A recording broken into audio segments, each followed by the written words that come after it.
I think I became aware when I was about 14. Okay. But that was mainly because he started having conversations with me personally about wanting to die. Right. Which was a very difficult... It's difficult, yeah, for you. Difficult kind of road to... Welcome to the Tackle Your Thoughts podcast, the podcast where we attempt to tackle the stigma surrounding mental health. So, without any more delay, here's the boys. Okay, welcome to our latest episode of the Tackle Your Thoughts podcast. Today, we've got a very special guest. We're joined by a lady called Beth, who runs Iawn Met social media pages. So welcome, Beth. Hello. How are you? I'm good, thank you. How are you? Good. Thanks for coming on. Yeah, exactly. Yeah, we've been after you for a while. Wanted woman. You are a wanted woman. So yeah, like we do every week or every fortnight or whatever we do, we sit down with a podcast. Just want to learn a bit more about you. Obviously, we know a bit. Just for our listeners, really. Yeah. Just tell us a bit about your upbringing. A bit more about you, really. Yeah. Okay. So I grew up in Beth. My dad worked on the weighbridge on the Cwm, as did a lot of my family, really, all miners. Dirty boys. You live in the valley. But it was a basic upbringing, really. You know, my mum and my dad went to Bryn.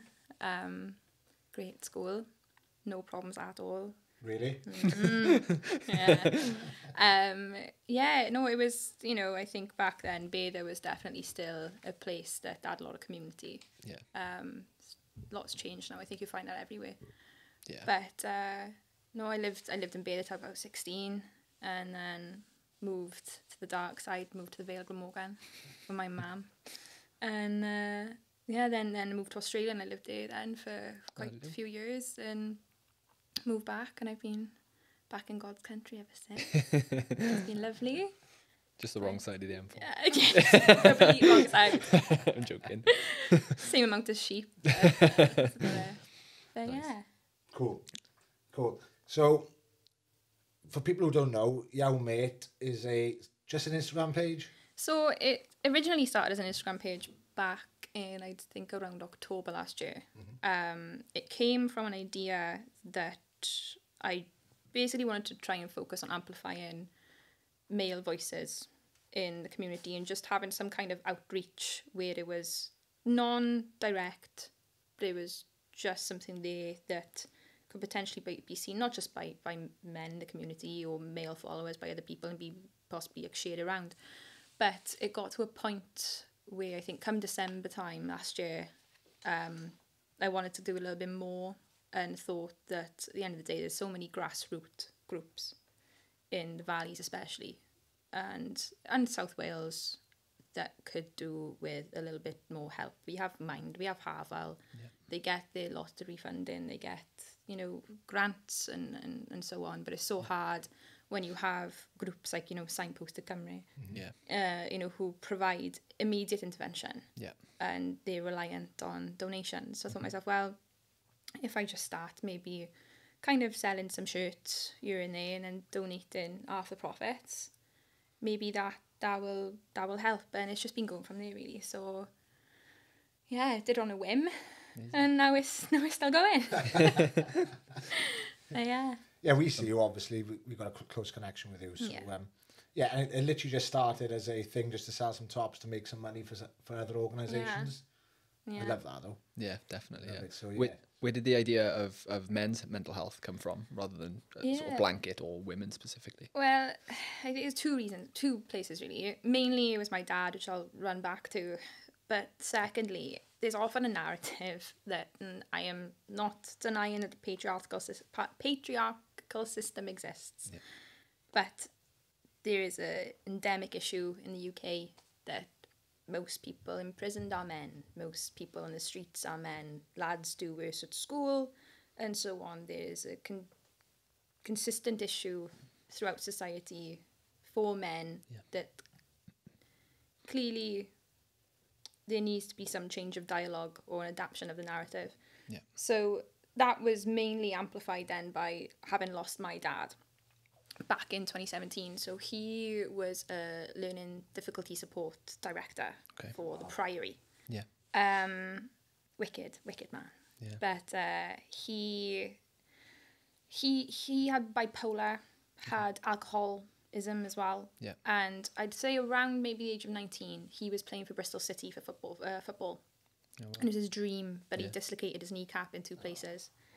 And he then started working on the Weybridge on the Cum. Yeah. And as well as alcoholism started. Right. So bipolar typically manifests late teens to early 20s often, especially in men. Yeah. And my parents knew each other when they were kids, and then got together when they were young adults. Yeah. And he didn't have many problems when I was probably below the age of 8. Yeah. But they started to manifest quite quickly and quite violently for him, not in terms of violent against other people, not a violent person, but for but for him in a general sense. But he had his first overdose when I was 11. Wow. wow. Okay. So How old was he then? he passed when he was 48. I'm 28. I'm doing math by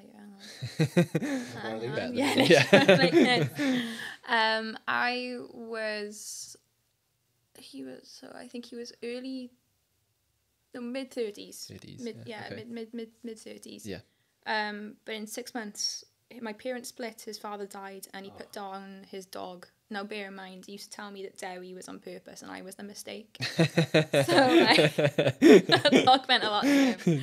But yeah, it was just, unfortunately, bless him, the start of a proper downfall. Yeah. And, there's lots of catalysts in there as well, isn't there? yeah, when that happened, that was a lot. And back then as well, the narrative that was kind of spun when that happened was that he ended up in hospital, but it was a stomach bug. Right. You know, it was just a stomach bug. Yeah. So it was, I think I became aware when I was about 14. Okay.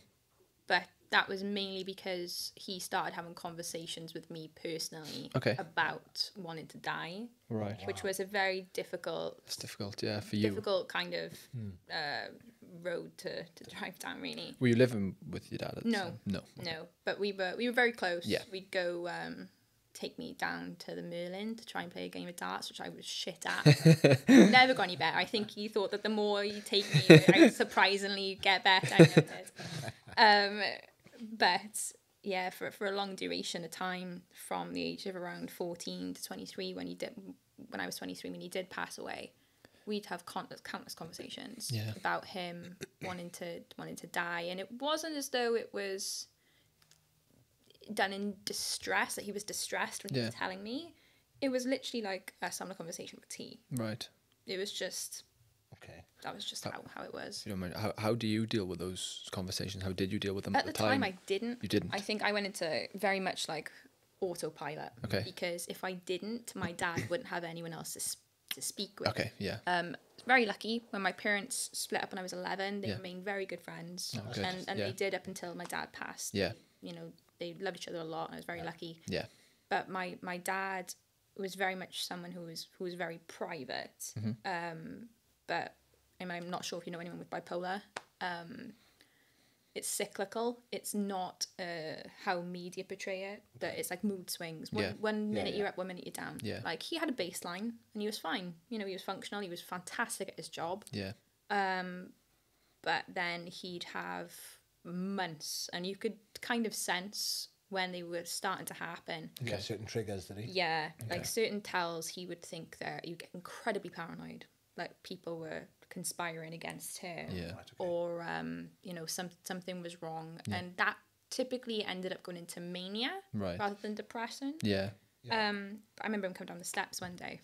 He was a heavy top man, heavy set man, and he came down in a bright yellow pastel Ralph Lauren shirt, right? Wow, okay. Cut off denim jeans that he probably hadn't worn since I was a kid, and Velcro Lacoste slip-ons, right? Oh, lovely. Ready to go, and I was like, "Are you done? Yeah. You good?" He was like, "Yep, let's go." I was like, "Oh, wicked." But no, he probably hit, I'd say, around the age of 38. My little sister was born. Okay. She was 2.5 when he died, I think. And yeah, bless him, by that point he'd had multiple attempts, completely failed by mental health services. Yeah. To the point where we had him sectioned at one point. Right. And you know, yeah, he worked in health and social care. He knew his way around an assessment fine, but they are professionals. Yeah. Within 24 hours, he was walking back up that path, up the house, and I was like, "Fuck! Okay. Like, what? How are you out?" Yeah. And he was laughing to himself because he was manic as well. He was Yeah. like, I can spin them around my finger. He knew what he was doing. Yeah. Truth of the matter is, I've visited friends in those wards down in the Royal. Yeah. And they're desperate for beds. Yeah. That, you know, they're understaffed. Yeah. You know, it's a difficult situation. Yeah. But yeah, I mean, he finally passed in July of 2017. Okay. And he had 3 attempts Yeah. leading up to when he eventually had a successful attempt. Yeah. And we used to have conversation after conversation about, you know, I won't specify what method, but a specific method that I would have preferred for him not to have done. Oh, okay. And You would preferred for him yeah, not to have done. Right, okay. Which is crazy when you Yeah, think about it. Like, I was it's literally just- bartering with my dad. Yeah. Just give me shivers. Yeah, you It's know. yeah. It's, Yeah, it was, you know, it's difficult conversations to have. yeah. But bless him, he tried 2 methods 3 weeks before he died that didn't work, and on those occasions, paramedics were called, the police were called. Okay. But because he came round, they couldn't do anything about it. Oh, They okay. actually He don't. came round by the time they they don't got take there. you in. Okay. Wow. So Wow. Is there? I don't know. Sorry, I'm being a bit ignorant here. But is there anything that from that point onwards, or is it just you go back to normal living how you were? Yeah. yes, If they we just bought recommend There's that you no go and see intervention a at all. Recommend that you go and see a GP. Yeah, if it's anything like my GP, you got to book 2 weeks in advance. Yeah. He was living in wild. Cinderford at the time, Right. like Forester Dean. Yeah. Yeah. And we didn't know this until the inquest, but 2 months before my dad passed, Yeah. I knew he was going through a paranoid state. Okay. He started acting in a certain way, but he went to this GP and he told them he was terminal, dying of cancer twice. He wasn't. Yeah. They didn't alert anyone. Yeah. They didn't tell anyone. They didn't say, "Hey, Yeah. this person From is a- clearly Even just from the delusional." behaviour. Exactly. Yeah. But the second attempt he had in those 3 weeks, the paramedics that came out were, God, my age at the time. I think they were around 23. Oh, Yeah. okay. And the week after, when he did kill himself, they were the same paramedics. Wow. I had a phone call because I was in Wales Yeah. and raced up there. And I remember looking at them and they were just frozen. Yeah. And I had to give him a hug and make him a cup of tea because they... You had to. Yeah, like the police weren't very... and again, it's not necessarily their fault. They don't have training on how to cope with a suicide. They don't have training on how to liaise with families who are afflicted by suicide Yeah. to a degree. But certain things happened that day that shouldn't really have happened. Yeah. No doubt. Right. Absolutely. And, you know, it was... my dad was still there at this point, you know, and it was... Yeah, it was a difficult situation. So I guess the answer to your question is that, you know, the focus is typically on male mental health, not just because of my father or because of societal reasons, but, you know, Bader has been afflicted itself by at least since 2017, 14 of the suicides, Wow. Right. which predominantly are men. Yeah. So, you know, we all know that we typically come from areas of sports, Yep. rugby, you know, and the likelihood of people being able to notice symptoms in themselves or in others are actually considerably quite low, which Yeah. is really worrying. Of course. Yeah. Yeah. So, you know, there's that reason I wanted to support guys like yourself, Yeah, you know, and other groups who are reaching out to you know, to lads, to young women, Yeah. and kind of pushing that home that it's important to, even if you have no idea what you're talking about, Yeah. Yeah. just start a conversation. Yeah. 100%. So, Yeah. yeah, so It's amazing what you're doing. It really you. is. I really Yeah. do like it. It is. Just want to touch on something. You mentioned that when you was at the age of 14, your Yeah. father speak to you about his issues. Yeah. How did that make you feel at the time? I know you said you kind of like... Yeah, at the time, I think and it's crazy to think about this, but at 14, I had that, and I think kids are even younger now, which is frightening, but I understood what suicide was. Yeah. I knew what that meant. Yeah. I also grew up, my mother was fantastic. Yeah. I also grew up with the knowledge that my dad could be vulnerable sometimes, or could be of a certain mind, or sometimes things may happen that he didn't intend to happen. So I was already kind of primed to, not necessarily humor isn't the word, but be open to You're aware of this. conversations. Yeah. Okay. So when I began to have them, I did reach out to my mother. Yeah. I was incredibly protective of my dad. Yeah. Incredibly protective of my dad. Especially So- if they've gone their separate ways. Oh, massively. Yeah. And so my mum, bless her, she was like, he shouldn't be having those conversations with you. Yeah. And I remember, and we've got a brilliant relationship, but I remember turning around to her and I said, if you have this conversation with him and you tell him not to speak to me, you and me are done. Oh, yeah. Because I was so intent on protecting my dad Of course, yeah. that I put my whole self, Yeah. to the side. I mean, fast forward to, today, I mean, I've got complex post-traumatic stress disorder. I bet you have, yeah. From multiple occasions growing up where I had to, protect my dad, or my dad would go missing. He went missing, I think, for a full 3 days once. And we had Bridgend, Gloucestershire, Cardiff and Merthyr police up looking for him. They had to go through my Facebook to hack into his. We had dogs up looking for him. And it was very much, he'd gone missing before, but by day 2, Yeah, it was a bit. I remember being it's sat with real my now. mum and my mother and I, we all have a very dark sense of humour anyway, so we always used to kind of chuck things out just to cope. But I remember looking at her, and both of us just kind of knew, we're like, Something's up. he could be dead. Yeah. Yeah. This could have happened this time. Yeah. So I always knew he was going to die by suicide. It was a matter of when. Oh, yeah. But yeah, when it did eventually happen, it was, nothing kind of prepares you for that. Yeah, of course, Just because yeah. you thought you knew was coming doesn't make it Yeah. any easier, I'm guessing. No. It almost makes it harder because Yeah. every single day you're wondering and waiting and thinking, especially in those periods where he's, Yeah.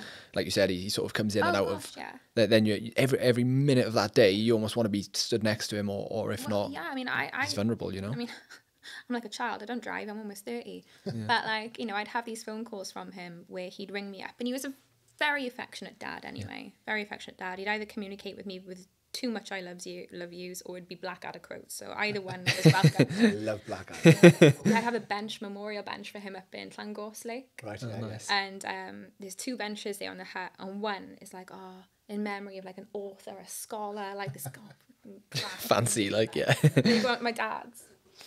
And there's Blackadder goes forth with when Baldrick says like boom, boom. Right, yeah. Oh, I put that on a plaque. Yeah, I was like in memory of Mark Jones, like a now a poem, and it's just boom, boom, fucking said over and over again. And I love it. Like, but literally, like I've been there when people are looking and going, What is what's that? that mean? Just I'm staring like, at it. but yeah, I think it's just a difficult situation. Yeah. Bet no it is. doubt. For me, there's 2 different ways of looking at it. The relationship you had with your dad, for your dad to be that comfortable to speak to about things like that is incredible. Yeah, Yeah. 100%. Yeah. It is incredible. So, I like that side of it, Yeah. even though it may have caused your stress disorder, Yeah. but at least he felt open enough to speak to you. Oh yeah, Yeah. I'd do it 10 times over. Of course you would. Were you his only go-to, do you think? Yes. Yeah. 100%. Yeah. Okay. Yeah, I was his only go-to. Yeah. He met my stepmother when I was 16, Sarah, Yeah. who's the mother of my half sister, Okay. Sarah, and he was like part human, part shitbag. How old is she now? Yeah. 7. Yeah, I got a 7-year-old son. I get you. Oh Shit my bag as God. well. Like I went and saw her because I don't see her very often. We went to the Harry Potter world like at Christmas time. Yeah. And we got home and she fully sat there. She got this painting set and like this. Remember those molds, like they're like those white molds. Oh, you used to paint on. to paint. Yeah. Oh, yeah. And like she fully just put a paintbrush in her mouth and started painting with her mouth. Didn't say a word. And I was like, Just then like she looked at me completely normal. like, what? And I was like, It's normal. okay, all right then. But yeah, I think it's just the whole situation with him speaking to me and being the only confidant for him was that when he did marry my stepmother, Yeah. she was wicked. Yeah. She was fantastic. But the sad thing is that even by that point, there was still glimmers of my father there. Yeah. But he was very much gone. Yeah. He was very much, you know, not there. He'd given up. He had a fantastic opportunity to open a residential home in Ebbw Vale for young adults with autistic spectrum disorder or other specific learning requirements. Yeah. And unfortunately, something happened and it went down the pan. And I'm pretty sure that was the final straw, the right? final straw Right. for him. He went bankrupt. He wasn't allowed his own bank account. Like all these different things, and it was just kind Lots of of like, stresses there, isn't it? yeah. So it was more so the only thing we could do at that point, because there was nothing like you guys now then, and we're only going 5 years back. Yeah, that's wild. You know, Scary, which is crazy. Yeah. 5 years ago, to my knowledge at least, Yeah, there really wasn't that many yeah, groups around. Even if they were, they wasn't shouting No. enough about yeah, it. yeah, definitely. Yeah. And that's the scary part of it. Yeah, I know. You'll only find somebody like us if you go looking for them. Yeah, Where we're the flip side, where we try and advertise as much as possible. yeah, Same yeah, as you. Yeah. Same as with your social media. You're out there. yeah, Where I'm guessing 5 years ago, there's probably there just And the plodding colour of along. darkness. yeah, like, yeah. yeah. Yeah, I suppose like social media and things has helped a little bit, but then that's been about for 10 plus years, 15 years, you know, Yeah. pretty like heavy. Yeah, it's just wild. I just can't think how there was nothing or no support system of any form that could have, especially in like you said, his failed attempts of suicide and things like that. There's a lot more. It's weird as well, because if you look at the valleys, if you look at South Wales, Wales has the highest prescribing rate out of any country in the UK. Yeah, 1 out of 6 of us are medicated. Okay. And if you look at, you know, where we're from, for example, it's coalfield areas. yeah, it's old, poor, working Poor class areas. type. Yeah, exactly. There is, whether people now are aware of whether their grandfather or great-grandfather, you know, worked in the collieries or the mines, there is such a thing as generational depression, and Yeah. we see it on the streets. You only have to see it in terms of lack of education, lack Yeah. of funding, lack of regeneration. Yeah, And it's a problem when it comes to mental health. yeah, no, Because as soon as, you know, organisations like the NUM started completely dissipating in Yeah. the miners' strike, that lack of community, it's crazy. Monmouthshire has a higher sense of community statistically than any area of the valleys. Out of 22 local authorities, Caerphilly is 18th. Is it really? it's Out, wild. out of that feeling of It's sense of absolutely wild. community, which is bonkers, and it does have such a connection Yeah. to how we all feel and how we all kind of Yeah. interact with each other, which Yeah. is crazy. And like you said, possibly down to our past, our history, and Yeah. what we've grown up around, and the areas that Yeah. like the type of people that provided, I don't know, worked in the areas and provided for these areas. Yeah. Yeah, definitely. God, that's wild. Yeah, it's Blown my pretty mind a dire. little bit. Yeah, it is poor, isn't it? Just going on from that then, recently you've done a questionnaire on your social media page. Yeah. We obviously off air, we spoke about it a little bit. Yeah. Tell us a bit more about that, because there's quite a lot of interesting points to come out of it. Yeah. So, I mean, I have been studying psych for a couple of years, and I deferred then last year. Couldn't deal with being 28 and just living off super noodles. I have to defer for a not year. bad, though. I love them. Yeah. Okay, I will be their sponsor. But I just, you know, I needed to work full time for a little bit, so I deferred. But obviously, I have a natural interest in this anyway, yeah. and so I really kind of wanted to reach out and offer an anonymous platform for, Yeah. you know, men of all ages to answer some honest questions. And so I spent a little bit of time looking through reports from Mind or Samaritans or from, you know, different, you know, Anyway. anyway. Yeah. To kind of collate some questions such as, do you think loneliness should be treated as a public health issue? Okay. You know, are you more likely to seek help if it's anonymous? Is the idea of being medicated stopping you from seeking help? Does the gender of the person you speak to have an effect on how honest you are with them? Okay. And the results were crazy. I initially did it because I had the intention of doing a video interview session with some of my closest friends and men in the community that I grew up in of different ages. Yeah. And asking their experiences whilst also talking about the results of the survey. Okay. Never got round to it due to COVID. Yeah. Good old COVID. And it is still something I would like to do. Push it, yeah. But I put the survey back out again this year to see if there was any difference, because there were questions in there about the pandemic, about you know, have you felt that it's affected your mental health? Yeah. You know, have you managed to go out and see your friends? How has this made you feel? Yeah. And obviously, you know, they're obvious questions. Yeah. But a lot of people don't feel comfortable divulging that. But the end question, as I mentioned to you guys earlier, there was an opportunity to speak about their own experiences. And there was one that stuck out in my head because they were a rugby lad. Okay. And they were the captain of their team. Yeah. They had been acing, you know, their exams. They played for district. Yeah. And they'd been bulimic since they were 12 years old. Wow. God. And no one knew. Yeah. He was the head of his household because his father left. Yeah. Yeah, he's the boss. He's the boss. It's just that front, isn't it? And You just has to. Honestly, I read it and I was reading these responses. Some of them I could tell who they were. Yeah. And I was like, okay, this is a safe space for you. Yeah. You Again, it's nice they can feel comfortable speaking to you about it. Yeah. I was like, you know, you go. There was no names. Yeah. But I was like, okay. Yeah, you saw. You know, and I did state at the beginning of that survey, I was like, please know if you do share anything, this may be read aloud at some point. This may be divulged, completely anonymous. You know, just so they know. Yeah. But yeah, I mean, I'll show you guys all the results. You know, later I'll send it to you because it's very sobering, and you'll also see then why what you're doing is incredibly important, because the age bracket of people that responded the most were 16 to 21. Wow. Yeah. Okay. That's And incredible. so, you know, a lot of them were clearly in need of help. needing to divulge something at least. We do quite a lot of like mental health awareness rugby sessions. Yeah. Normally aimed at 16 to 21-year-olds. Yeah. And the amount they know about mental health issues now, It's incredible. it's incredible. Yeah, Compared it to is when I was a kid, I was Clueless. so sheltered. Absolutely clueless. Didn't know anything. Yeah. But a lot of them, we call it wearing a mask.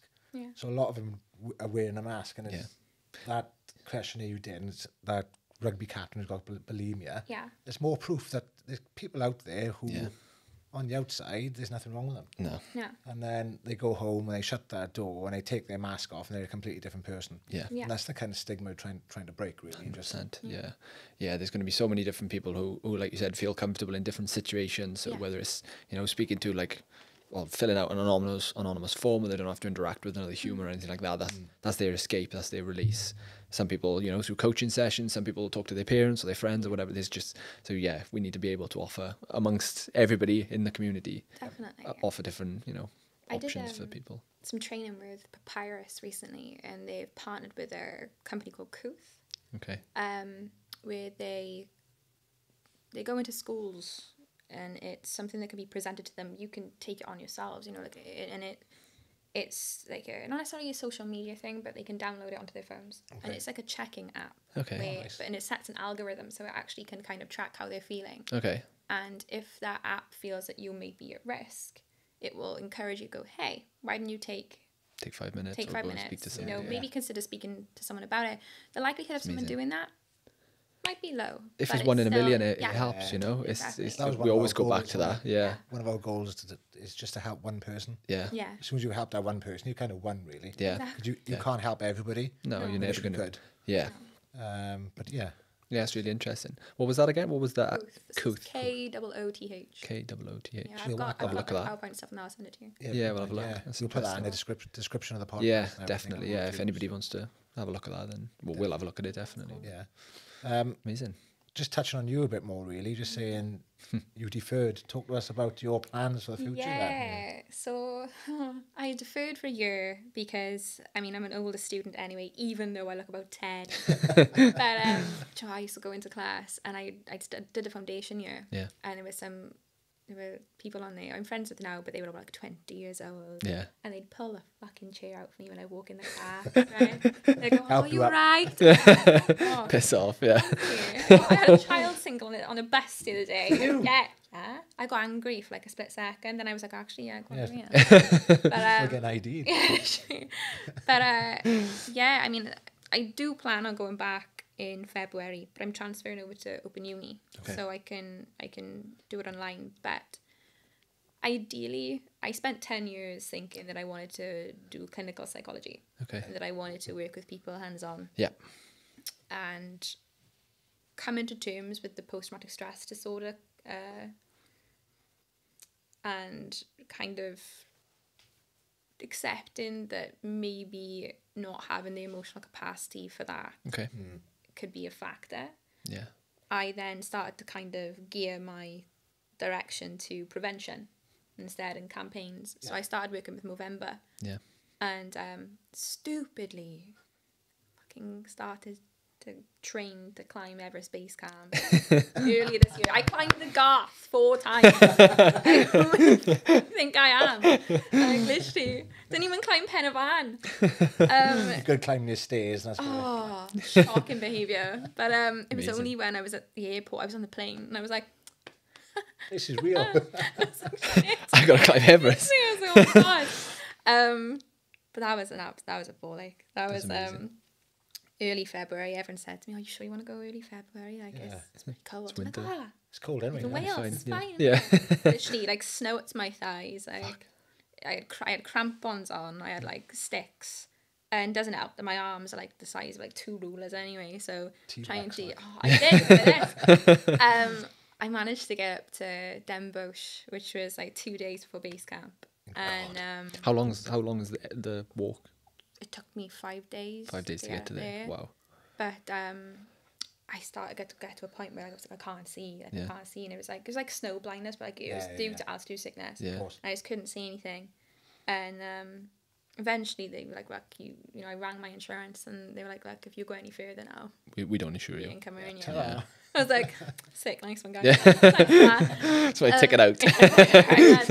And a helicopter got called, and Oh, my wow. porter was like shorter than me. Like, I shit you not, right? He must have been like 4'8". The machines. Tiny man. Yeah. But he was dragging me through this snow. You know, it's like, you can't go, thank you, Yeah. thanks. Yeah. And I got in the helicopter and I kept passing out. It was like something like David Brent out the office. I kept waking up thinking, oh, this is lovely. And, kept passing out. But then with the prevention side, I went to the Movember Awards back in early March, and just seeing what, is there in terms of, they run pie clubs up in Yorkshire, right? They fund these different groups, and it's the same, very much the same thing as what you guys are doing in terms of this is prevention, this is care. Yeah. Like, whether you realize the velocity of what you're doing, Yeah. you could well be saving people Yeah. right now Yeah. by doing what you're doing. And so it kind of occurred to me that people like my dad, I don't want to have to give a child or a young adult or an older gentleman or whoever that therapy when they're on the floor. Yeah. It's I too want late. to be contributing to prevention. Yeah. And providing that care, Yeah. that community, that belonging Yeah. here, not there. Yeah, that's the most important bit. We talked about it off air, didn't we, briefly? Yeah. Like we said about the NHS being underfunded and being really responsive. They're brilliant, and I sing their praises all the Yeah, time. absolutely. Yeah, but they're responsive because that's their only option. So yeah, what's before that? Could we start putting things in place early enough to be able to ease the pressure off the NHS and ease the issues that we're having, the suicides, the deaths, the mental health issues. So yeah, it's really important what you're doing. It's amazing. Thank you. I think it's difficult though, because when you talk about the NHS, the NHS in terms of itself, is breaking, and Yes, and almost broke. Yeah. you all That's have proof the people other day. that we love who work for the NHS. Yep. And we support it until the day's done. Yeah. But you look at the government, £18 billion annually is spent on mental health. Yeah. Where does it go? Yeah. It goes into marketed mental health. It Yeah, goes it's into this consumerist philosophy of suffering. Yeah. We look at health as going back to work. Yeah.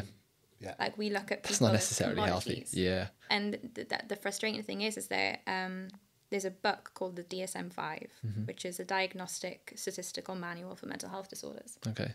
It's what every psychiatrist, every psychologist works from. Okay. Since the 70s, the number of mental disorders has risen from 106 to 370 in 50 years. Wow.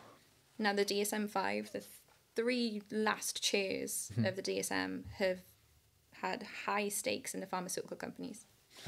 And the pharmaceutical companies in This is the gonna get UK, deep. the pharmaceutical companies in the UK, you know, they provide a lot of support to leading mental health charities. They provide a lot of support to psychiatrists, Yeah. psychiatric departments. They commission, they design, and they fund trials. Yeah.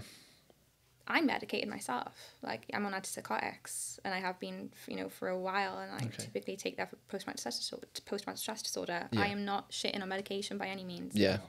But in order to keep up with how many people are being medicated, how many things are being medicalized, instead of looking at a problem that There's is a root cause. socioeconomic, Yeah, 100%. environmental, social, lack of education, we're just being told, oh, it's your faulty brains. Yeah. Babies aren't born with faulty brains. It doesn't work like that. You know, yeah. like, there are conditions such as, you know, schizophrenia, bipolar. There Yeah, of are course. changes in the brain that do occur, and that's fine. We have individuals that do need those that medication. Yeah. But your average person that goes to a doctor for anxiety and is medicated immediately, that's not how it should be. Yeah, no, I 100% agree. I couldn't agree more. Yeah. Like, I'm almost anti-medicine of any form, really. Like, personally, I don't. If you've ever got a headache, go and take a tablet, just because I think, you know, drink plenty of water, get a bit of fresh air and a bit of exercise, and I'm sure I'll be all right in a day or so. Yeah. I think, like, the whole world needs to think like that. I know it's probably a little bit of a selfish way to say something, but if everybody thinks about, you know, prevention before any issues, like you said, before people get to the stage where it's too late, then yeah, it's only going to fix them, people, humans, society, the NHS. You know, there's so many benefits to it. So yeah, it's really important. So let's put you in a hot seat then. Okay. What would you change?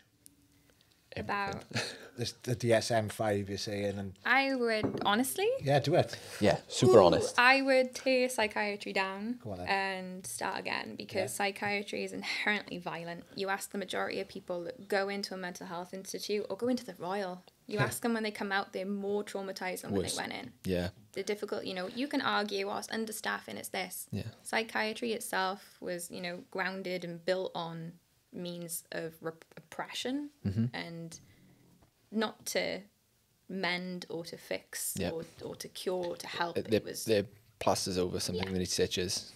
and, you know, I think there needs to be more conversations with people who understand what it's like to be insane or to have these, you know, chronic illnesses, because they aren't part of the conversation. They're never part of the conversation. And so, you know, I think, as I said, I spent a long time thinking that I wanted to do my clinical doctorate. I want to run as far as I can from it now. Yeah, I respect You know, and that. it's, That's awesome. Yeah, and it's, you know, it is through education. It is through becoming aware.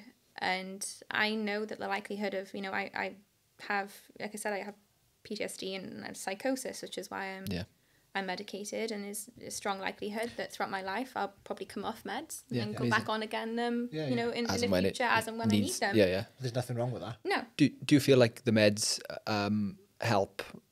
You take them relatively regularly, I guess. Yeah. A sort of system.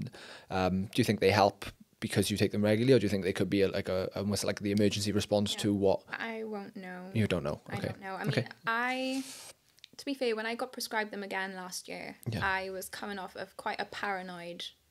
I was very functional. I was keeping I was doing my job. I was very happy. I was fine. But I couldn't quite kick this thing that was back of your making mind. me Something's not very right. paranoid. I went back and forth to doctors 10 times. Okay. I was having test after test, and they were like, "There's nothing wrong with you." Yeah. And I was like, "Yeah, there is. Yeah, there is. Yeah, there is." Yeah. And I, you know, they said, "Look, Breaks me. try the smallest dose." Yeah. And I'd gone on it before, so Yeah. I was like, "Okay." Fine. Yeah. And whether it was because that then allowed me to go, "Oh, okay, let me go and try and do this today. Maybe I'll feel better." It's and like a it could placebo be that thing. placebo thing. Yeah. And it could be this. But then I think about, you know, my dad was bipolar. My grandmother had potential schizophrenia.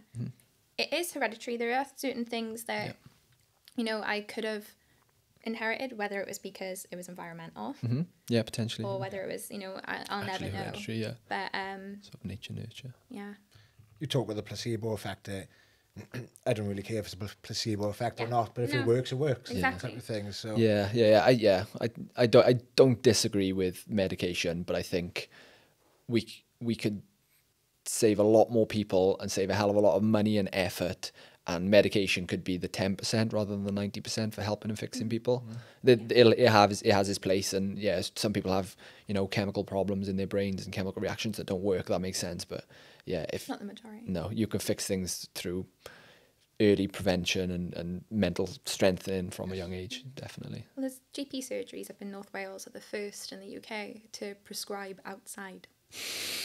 Amazing. They prescribe, you know, there's Perfect, yeah. You would love that. Yeah, I totally agree with it. Sunsets It's the best thing in the world. Yeah, just go and suck in some fresh air. Yeah. There's It's so important. forestry called Coida Brennan. Okay. And yeah, doctors were asked to trial it. It's called social prescribing. Yeah. Yeah. And obviously it's something that even on like the Iawn Met website, like, I've listed on there, like that's what ideally should be pushed. It's people don't realize that social prescribing was around for a very long time without actually acknowledging that that is what it was. Yeah. Yeah. You know, and it's something that I truly believe, especially, I mean, look around us, like we have mountains everywhere. I know. Like we Yeah, have it's beautiful. so much around us that it's, you know, don't get me wrong, it's not accessible for everyone. No, it's not. no. And that's the truth of it. You know, you can't just put this blanket, but go outside. Yeah, of course. It's not that very difficult. No, it's not that Yeah. easy.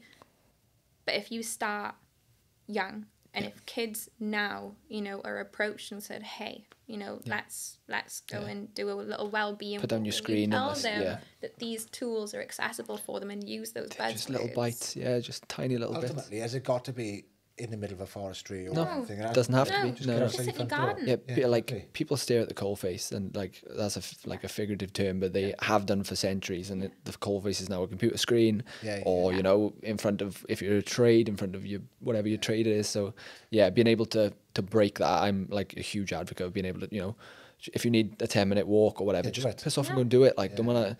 If you lose your job or whatever because your boss says you shouldn't do that, you shouldn't be in that job anyway. Go and find something that's good for you mentally. You know. I'm just thinking, like I said earlier, I got a 7-year-old son. When he's locked away in the house and just playing his video games, he's a completely different person than what he is when he's outside. Yeah. Yeah. If he's throwing a rugby ball around or Notice kicking the football, he's a completely different kid. So Yeah. surely that's exactly the same. Yeah. No matter what age you are. Yeah. Yeah. Definitely. So yeah, We were- like you said, you haven't got to be walking No. to Everest. Yeah. Or- Literally. Yeah. Um, No. there's something we want to introduce. Isn't it? Massively. Like, Yeah. So through the winter we do the cold water therapy. Yeah. In the summer, you love You've been. Good work. in the summer, we're probably going to introduce like a well-being walk. Yeah. So just get a load of people together. And you haven't got to walk far. No. You can walk as Yeah. far as you want, but just get out in the fresh air Yeah. It's so and important. talk to some random. Yeah. Yeah.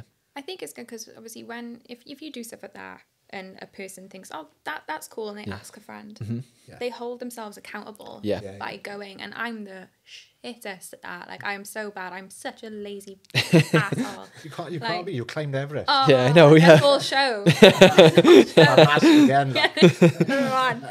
Like, you know, my issue is I'm incredibly impulsive. Like, honestly, when I arranged to do Everest, like I had the thought, I set up the page, like I'd found like the trekking company, paid a deposit, You're- and then you're ran on the down way. and guess what I'm doing? And she's like, oh, fuck. No, you. Like, honestly, like, when I told some of my mates, they were like, You're real. fucking drip. But you know, but I think when it comes to doing something with, you know, with another person, Yeah. having that camaraderie, having that, like, It makes it's so all the important. difference. But with your little one, you know, having time for video games, Yeah. having time for outside, Yeah. give yourself allowances. Like, you're allowed your vices. Exactly Yeah. that. Do you know what I mean? Yeah, And yeah. because I think it's also toxic positivity is just as bad as toxic Yeah. negativity. 100%. Yeah. So, you know, as long as you have that balance for you and that's Yeah. what works, but having that access to It's being self-aware. stuff. Like, Yeah. obviously with your kids, it's difficult. You got to try and be self-aware for them. But from your own personal point of view, some people want and love 12 hours a day screen time and don't need a walk. Or some people need 12 hours outside. You Yeah. know, it's like, people, you've got to be self-aware. Yeah. Yeah. No, definitely. Definitely is. Your PTSD and your psychosis. Yeah. How does that impact you on a day-to-day basis? Good question, Okay, let's do with medication and without medication. Ooh, Yeah. fun. Say one day you forget to take medication. Yeah. Okay. So if I forget to take my medication, with the psychosis, if I were to forget to take it for a few days, Yeah. it's very different than forgetting to take it for one day. If I Okay. forget to take it for one day, You can wing it. No big then deal. I'll get a bit of a headache. Yeah. I'll get a little bit cloudy because as I said, I've struggled to concentrate anyway, and there are a few different things going on there anyway. Yeah. But I struggle to kind of focus. But if I forget for a few days, I'll be walking my dog, and and I live, there's like forests like around me, and I'll kind of go like check myself, and I'm Yeah. like, what's going on? Yeah. And I'll start to feel very disassociative states. Okay. If that makes sense. Yeah. Like, and again, I don't feel this way my whole life. No. The psychosis, I've only ever had really 3 full-blown episodes of psychosis. But if I am in a heightened environment, Yeah. then I'll start feeling disassociative. That's my kind of consistent experience with it. Yeah. And as long as I bring myself back to like where I am by grounding, and that can be, putting pressure on my fingertips, so I go, oh, actually I can feel this yourself. here, Yeah. or like touching the ground, then it's different. But before I was medicated with my post-traumatic stress disorder, I was having on average, at the height, I was like basically catatonic. I was having 7 flashbacks a day. Right. Okay. It was pretty severe. So are those all related to Dad's To my passing? dad, yeah, Okay. yeah. And the worst thing is as well, so like when my dad died, my stepmother was the one that found him. Okay. But when I arrived at the house, he was still there. So I saw the back of him. Okay. Right. And like he was wrapped up in like foil or whatever. I remember. But when we were offered the opportunity to go and see my dad, Yeah. now I knew how he would look due to common knowledge of what happens when someone does what he did, the medical he chose to do. And I was like, I don't need to see that. No. Fine. Okay. But even though I didn't need to see it, through my flashbacks, they'd make up that image. You saw it. Yeah. And of so course. I would keep seeing it. But what would happen is that people often think that flashbacks are just intrusive images. No. No, that's intrusive images. They're 2 separate things. Yeah. So what would happen is that I'd start to feel the best way I can describe it is like wavy. Yeah. I started to feel very just like not here. Not with it. Yeah. Okay. And I started feeling like gravel underneath my feet, because that's where I could feel, because when I ran up the car, my shoes came flying off. Okay. All right. So I could feel the sensations that I could feel. Yeah. And I started to, it was almost as though you feel like you're getting like dragged back as like a force. Right. And then I that's just where I'd be. Okay. It doesn't matter what was around me. So we're, like, you're somewhere completely different, and you're having those, almost feelings. Yeah. And thoughts as well, I guess. Like images. You basically you just live it. You relive that moment just relive effectively. it. Okay. Blow my mind. Yeah. You still feel the gravel in your feet. Yeah. Yeah, I'd feel the gravel under my feet. Unbelievable. I could hear the police kind of like saying, sirens, because there were press there. Like Right. the press ran a story on my dad. Yeah, bullshit, Stay man. out of it, don't I? Why? So inquests are public domain. Mm-hmm. Okay. So the press can decide to attend any inquest. Okay. So when someone dies by suicide, the inquest can take a while because of autopsy, Yeah. blah, blah, blah. So my dad died in July. The inquest happened in, I want to say November. I think it was November. And he was from, he lived in Cinderford, small village, and it was a paper called The Forester that decided, there were certain things about my dad's suicide I decided not to know. Okay. Okay. So I was like, don't want to know that, it's fine. When we found him, he had photos of me, my granddad up around him, and it was, bless him. I went in there actually and put the chair back up, and and so I saw certain things, but the press decided to run a headline: mental health worker, purposely evades help. Purposely evades help. Yeah, so they basically wrote that he at every turn evaded help by being smart and conniving, kind of thing around this. They painted him as being someone that was just like atrocious. And, they mentioned my sister, and that's what fucked me off. Yeah. So I was like, she's 2.5. Yeah. She's going to have to like grow up around See, here deal with anyway, this. Yeah, this is- and eventually It's find printed, this out. Yeah. So they wrote about what he used, which is actually against like a clause. Is it? Yeah, like Right. so a few different things. So we actually sued them. Good. Okay. Didn't want any money. No. Didn't want money. No. Just had them retract it. I actually rang them when that came out, and I was very calm. Yeah. And I asked to speak to the editor, and I said, hey, I am willing, if you retract it, I am willing to sit down with you and actually collaborate with you and write a story about blah, blah, blah. Amazing. Yeah. His response was, well, we could have written a lot worse. So then I called him a CUNT. Good. And Then you lost your shit. Yeah. And Don't blame you. then we sued them. Yeah. I don't understand what was the paper going to gain from Media Said it was is a public funny interest. beast, isn't it? It's That's of what it what was. interest to Yeah. what public? So it was public interest because it was a helicopter. People wanted to know what was going on. Fuck. A father killed himself. Like, what is there more to know? And so That's really it's- rattled me. That is. That's, Yeah, yeah. I had, so obviously through losing someone to suicide, you tend to then know more people Yeah. Of course, who lost it due to groups and so on. I spoke to someone 2 days ago who, because when I went to Everest, I compiled a book of people's names that had also died by suicide to take up there with me and leave there. Yeah. Amazing. And one of the names, a parent who lost a child, had the inquest for their kid a couple of days ago, and she said that the Bolton News were there. And I messaged, I said, hey, ring them. Yeah. They don't owe you anything, sadly, because this is public domain, but ask if you can look at the article before they Before it publish goes it. out. Yeah. Yeah. I read it and it was lovely. Oh, was it? It was lovely and it was really refreshing, and I was okay, fine, but it's frightening that It's free after reign. going through that, you then have to be Worried or waiting concerned or for exactly. someone. I after I did base camp, I had so the Movember team asked if I could do if I'd be open to some marketing, if I'd be open to papers contacting me, and shitty rag Wales Online Oh, okay. got in contact with me and asked if they could write an article about my dad, and I was like, okay, I'm Let's helping talk. here. Yeah. So this is cool. This is Sounds fine. positive. Yeah, I was like, all right. So I spent 45 minutes talking to him, and I said, can I see what you write? His headline was, bipolar and alcoholic dad kills himself after 9 attempts. I was like, you wanker. Yeah. His whole thing was fucking disgusting. You've opened yourself up there. Literally cut yourself open and said, come inside and this is what I'm talking about. I wasn't And they've just rude. hung you out to dry. Yeah, I wasn't rude. I messaged him. I said, look, Media this frustrates. isn't okay. Yeah. And he said, oh, well, I thought I did a good job. Oh, well, yeah, well And I done, was you. like, yeah, sick, thanks. Cheers, mate.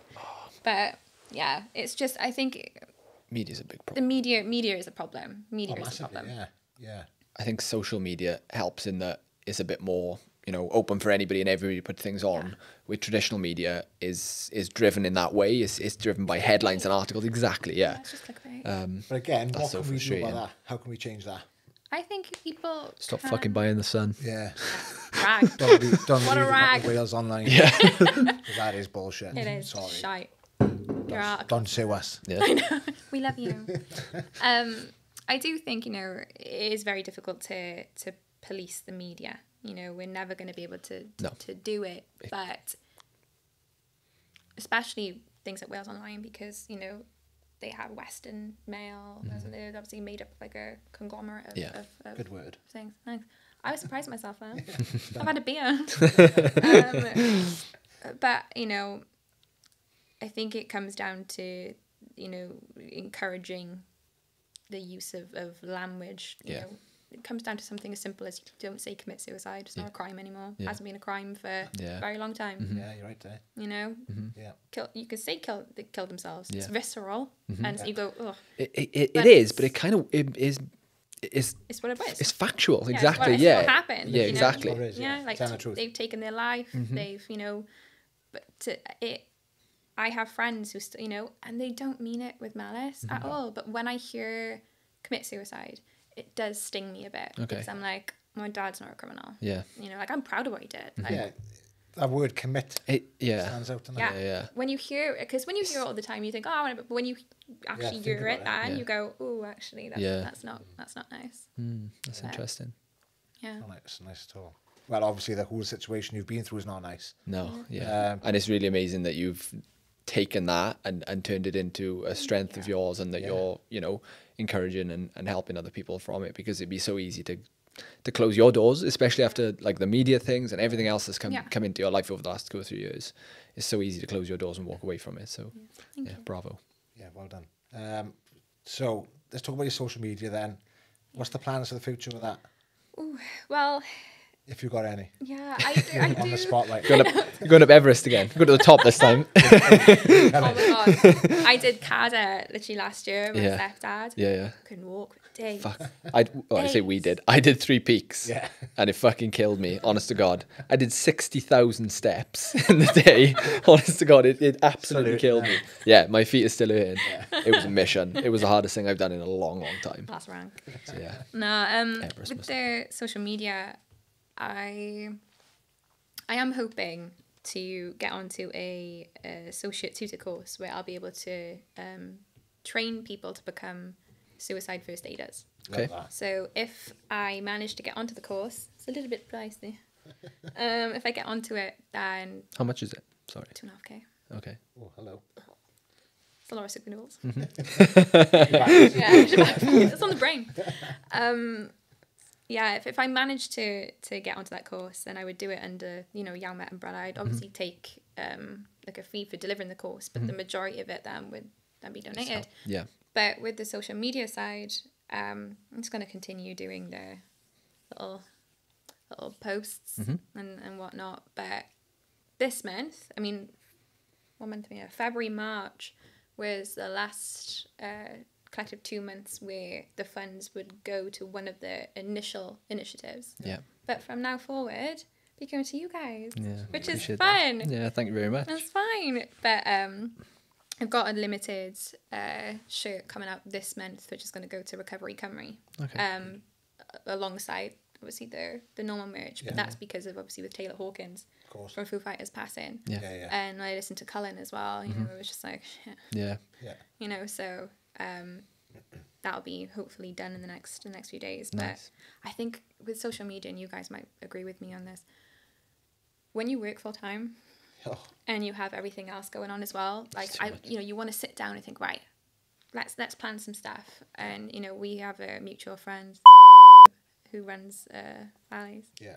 And I was asking him like, how would you keep up with it? He's like, I just plan ahead. I'm like, planning. It's like that doesn't compute with my brain. Yeah. So I think grabbing that time to sit down and think, shit, like what am I doing next?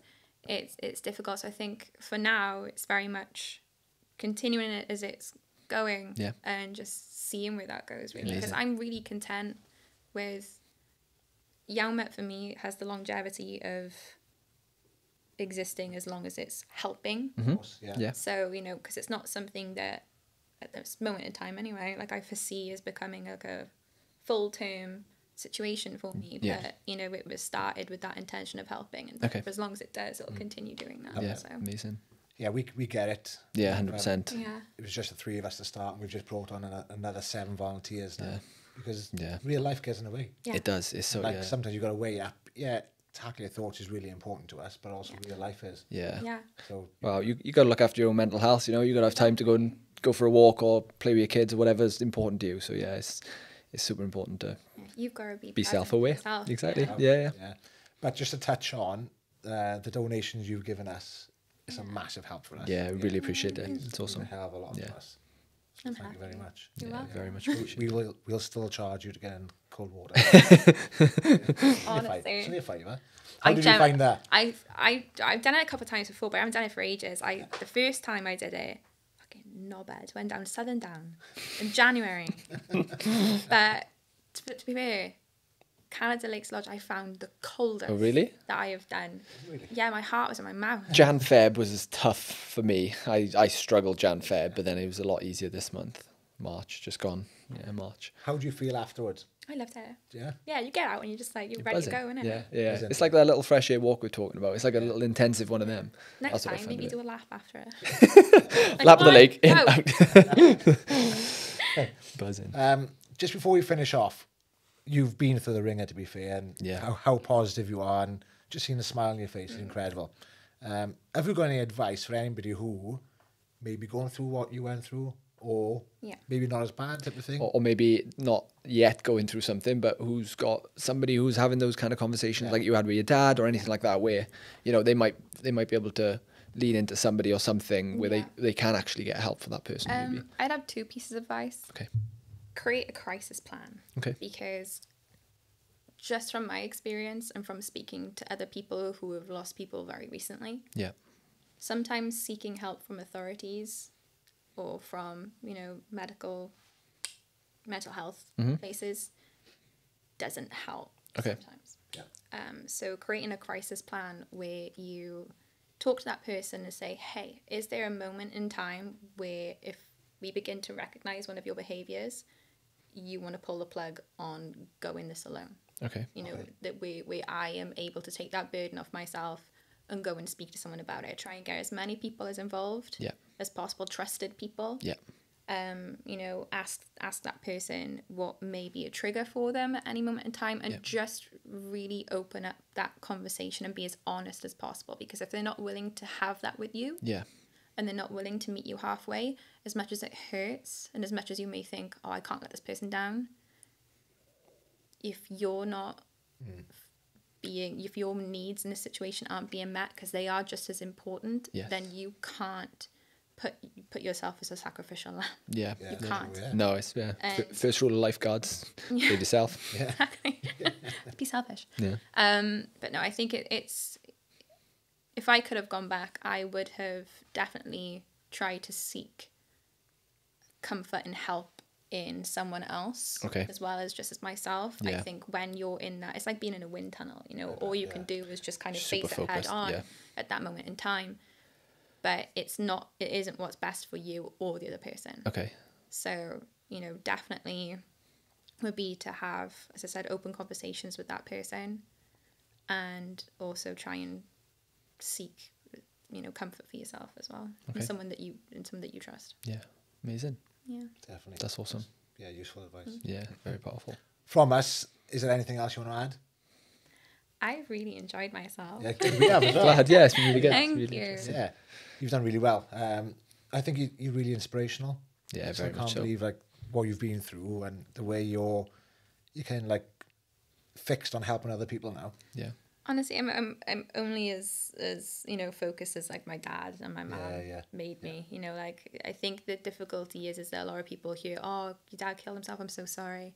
I'm not sorry about it. Like, I know that can come across as very strange. Okay. Yeah. I made peace a long time ago with what was going to happen. I was proud of my dad for whatever decision he made, and I said that to him in every conversation I had. Yeah. And, you know, yeah, you have to take credit, obviously, in the person that you become for yourself, of course. Yeah. But I think, you know, we can all agree, especially growing up in certain areas that we live, our families are incredibly vital and important in making huge. us who we are. Yeah. So, Very much so. yeah. And now they're going to buy me beers after hearing. Lots of beers. No, that's awesome. That's really good. Just keep doing what you're doing. We love it. Yeah, we'll keep in touch. Definitely. We got lots of things that we can do together, I'm sure. So we'll keep this conversation open. And But you should be proud of yourself. Very much so. Definitely, you're having a massive impact, and I love the fact that you're a female trying to have an impact in the male world as well. Yeah. I don't see that very often. It's so No. unique. So No, yeah, keep doing what you're doing. Thank you. And I'm guessing your father will be very proud of you. Very much So so. well done, you. Yeah. So yeah, thanks, Beth. No, thank you. See you soon. Take care. Thank you. Thank you. Bye.